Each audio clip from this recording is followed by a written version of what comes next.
കേരളത്തിൽ നാട്ടാനകളുടെ എണ്ണം കുറയുന്നതായി വിവരാവകാശ രേഖ. 369 നാട്ടാനകൾ മാത്രമാണ് ഇന്ന് സംസ്ഥാനത്തുള്ളതെന്നാണ് വിവരാവകാശ രേഖ വഴി വ്യക്തമാകുന്നത്.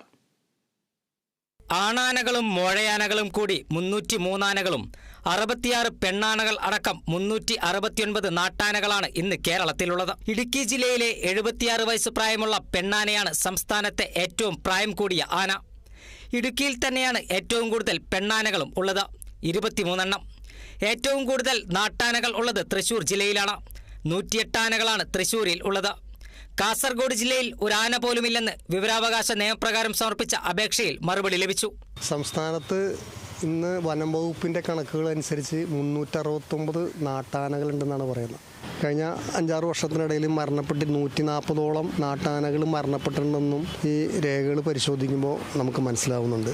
അപൂർവം ചില നാട്ടാനകൾക്ക് മാത്രമാണ് വലിയൊരു തുക എഴുന്നള്ളത്തിന് പണം നൽകിക്കൊണ്ട് ഉത്സവങ്ങളൊക്കെ എഴുന്നള്ളത്ത് നടത്തുന്നത്. അപ്പോൾ ഈ എഴുന്നള്ളത്തിനൊന്നും പോകാതെ ഭൂരിപക്ഷം നാട്ടാനകളും ഇന്ന് പല നാട്ടാനകൾ ഉടമസ്ഥർക്കും എന്താ വെച്ചാൽ ബാധിതയായി മാറിക്കൊണ്ടിരിക്കുന്ന ഒരു സാഹചര്യം ഇപ്പം നിലവിലുണ്ട്. 2007 മുതലാണ് നാട്ടാനകളുടെ എണ്ണം കേരളത്തിൽ കുറഞ്ഞു തുടങ്ങിയത്. അന്നു കേരളത്തിൽ 1000ഓളം ആനകൾ ഉണ്ടായിരുന്നു. 17 വർഷത്തെ കണക്കുകൾ വിലയിരുത്തുമ്പോൾ സംസ്ഥാനത്ത് ഒരു വർഷം ശരാശരി 28 നാട്ടാനകൾ ചരിയുന്നുണ്ട്.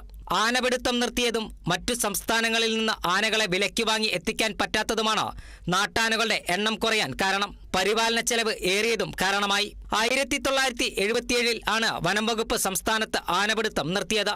കാട്ടാനകളെ ഷെഡ്യൂൾ 1 പട്ടികയിൽപ്പെടുത്തിയതോടെ ആനത്താവളങ്ങളിൽ കൊണ്ടുവന്ന് ചട്ടം പഠിപ്പിക്കുന്ന രീതി നിലച്ചു.